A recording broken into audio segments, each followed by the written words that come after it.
Hey, what's up everybody? How you doing? Welcome back to Karpo Gaming and another Destiny 2 Season of Plunder video. It is Xur Day, Friday, September the 9th, 2022, as Xur is back in the tower. So we're going to head over there and see what Xur has for us today. So once again, thanks for watching my Guardians. Without further ado, ladies and gentlemen, let's get started. Now, if you are a new live player, Xur shows up every Friday and sticks all around until reset.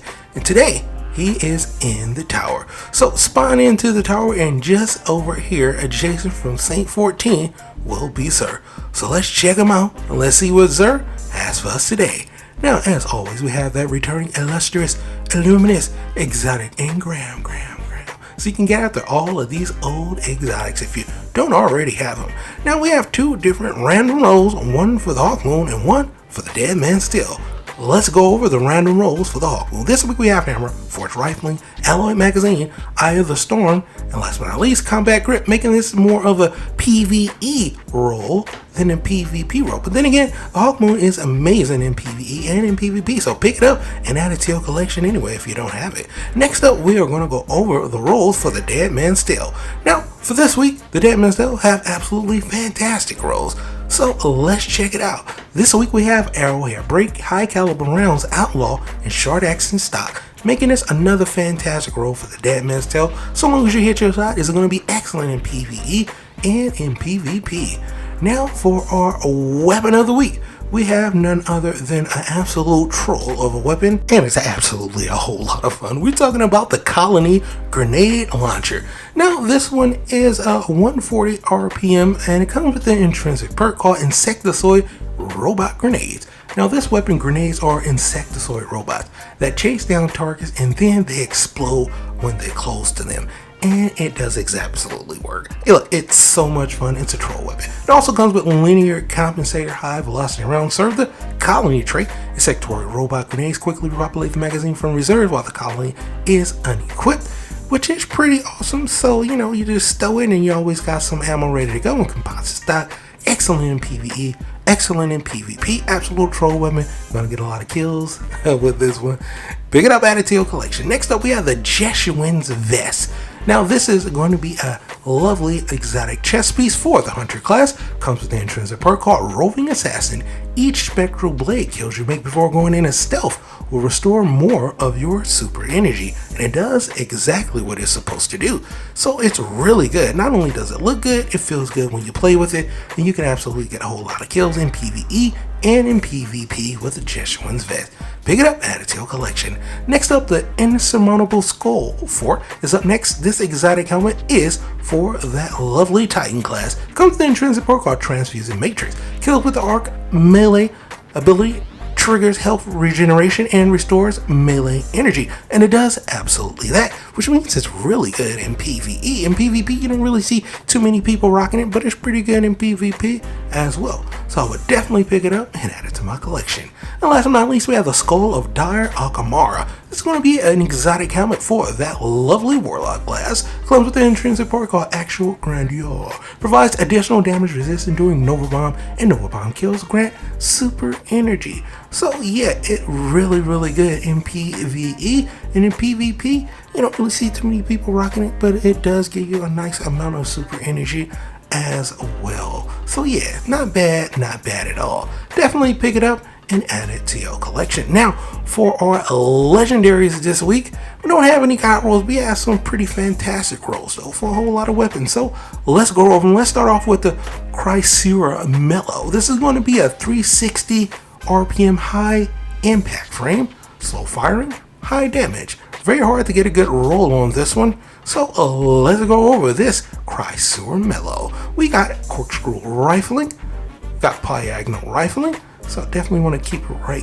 there. Flare magwell on there. We got 4 times the charm and dragonfly, making this more of a PvE roll for this weapon, not so much for PvP. It's going to be kind of hard for you to hit your shots if you can't hit your headshots already. So it's still pretty good though. So I would definitely pick this bad boy up if you really need a solo weapon. With the range masterwork, not bad. More of a PvE type of weapon though. So yeah, not bad at all. Next up, ladies and gentlemen, we have a pulse rifle, the Giant 7. Now this one is a pretty cool one. A little bit of arc damage, 42 in the mag, 390 on the RPM with a range and masterwork. We got slow 12 post on this bad boy and slow 10 post. Extended mag, a pendant mag, as well as full auto. So I'll keep it right there. From that is a lot of fun with full auto, I'm not even gonna lie. So yeah, outlaw on this as well to complement everything with this, and it's not bad. It should be pretty decent in PvE and in PvP. If you need a pulse rifle, pick it up, add it to your collection with the auto on there. It's just a whole lot of fun with that weapon. Next up, the farewell item. Kind of hard to get a good roll on this one. This is going to be a 360 RPM. It looks fantastic, by the way. A lightweight frame. All right, we got a handling masterwork on there. You need a range masterwork. We got arrowhead and chamber compensator, tactical mag and extended magazine, moving target, and multi-kill clip.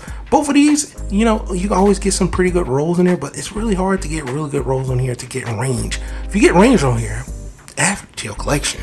It is an absolute blast to play with this sidearm. Next up, we have the empty vessel grenade launcher. And all grenade launchers can be OP, you know, but if you get the right rolls, they can be godly. This one is a lightweight frame, and you got counter mass and linear compensator, blinding grenades, and high velocity rounds. Underdog, multi-kill clip, and Vanguard's Benediction. Final blow, this weapon grant small amounts of health, which means this is a PvE roll, but in PvP, even with the reload masterwork, it's going to be hard to get kills with this, even with blind grenades. You need spike grenades, right? But still, not bad at all. So it'd be pretty good in PvE, and in PvP, yeah, not so much. But grenade launchers are OP, so maybe. Next up, we have the first and last out shotgun. Now this is going to be a 65 RPM pinpoint slug frame shotgun, and all shotguns are a little bit OP. Gonna be a little bit of arc down with fluted barrel and Soulborn on that bad boy, right? So we not bad with the range. We got auto loading holster and Eye of the Storm. So all in all, it's not a horrible run on first and last out, and I would definitely pick it up if you need yourself a nice arc weapon, and just so happens to be a shotgun, right? Because shotguns are still OP. All right, next up we have a really good weapon, and the Temptations Hook. Now this was going to be a pretty sweet sword. You hold down R2, it's a caster frame, so you're going to throw out projectiles with this. And even if it's not a god roll, with impact masterwork, you're going to have a whole lot of good times with this. We got Hunger Edge, we got Hone Edge and Jagged Edge, so you got even more impact on here. So between that and the impact masterwork, you're good. You got Enduring Guard Sword, Master Guard, and Relentless Strikes. And last but not least, the one perk that's holding it back is Surrounded Trait. So you pretty much are one away from having a god roll on this one. And it still is going to be excellent in PvE and in PvP. If you never had Temptation Hook, you're going to have a whole lot of fun using that caster frame for sure. So pick it up and definitely add it to your collection. Only one away from a god roll. Alright, next up we have another amazing weapon. It's been here before. We had plenty of god rolls. This is not a god roll. Still a fantastic roll though. The Gnawing Hunger. Now this is going to be a 600 RPM adaptive frame auto rifle with arrowhead break and fluted barrel. So not bad. Alloy magazine and flared maggle. So between those two, you got some pretty decent stability on there, and that's what you need. We got Zen Moment and Demolitionist, which is pretty fantastic. Zen Moment is definitely going to help you a lot with the stability masterwork. It's not going to be a laser, but it's definitely going to be a whole lot more stable for you. So yeah, it's not a god roll, but it's still a fantastic roll for the Gnawing Hunger. And if you never had one, not only is this good at void or weapon and damage, this auto rifle is in the right spot, and with this roll should be pretty good in PvE and pretty good in PvP as well. Now for our armor this week, I mean, it's okay. We have the Righteous set, total of 60 on the gloves, higher roll of 16 on resilience. But go ahead and let you have a look at this, and for me, it's just a hard pass for the gloves. You know, hard pass for me. Doesn't look that great for transmog. Same thing with the chest. Chest is just okay, you know? So hard pass for me for that. The chest piece total of 62 with a high roll of 15 on the strength. We're gonna go ahead and have a look at this. It's decent for transmog, right? Of course the bond is gonna be the bond. It's a very plain looking bond as well. So a hard pass for me on that. But the helmet, if you are trying to rock your, you know, stormtrooper look, well then you can definitely play around with this with transmog. Because it's a total of 59 on the helmet, it's a hard pass for me. Not a great roll. But for the boots is a decent roll, right? And it's pretty decent for transmog as well. Total of 60 on the boots, hard pass for me. already got these, and for transmog, no harm. So there you have it, my guardians. That is what Xur has for us this week, September the 9th, 2022. I'll be back again streaming on Tuesday. Hope to see you there. Thanks for watching, my guardians. As always, if you are new to the channel, how you doing? Welcome. Don't forget to subscribe right here at Karpo Gaming. A little wide variety of videos range from updates, tips and tricks, guides and news, and a whole lot more. So once again, thank you for watching, all my guardians. And as always, I'll be seeing y'all in the next one. Later.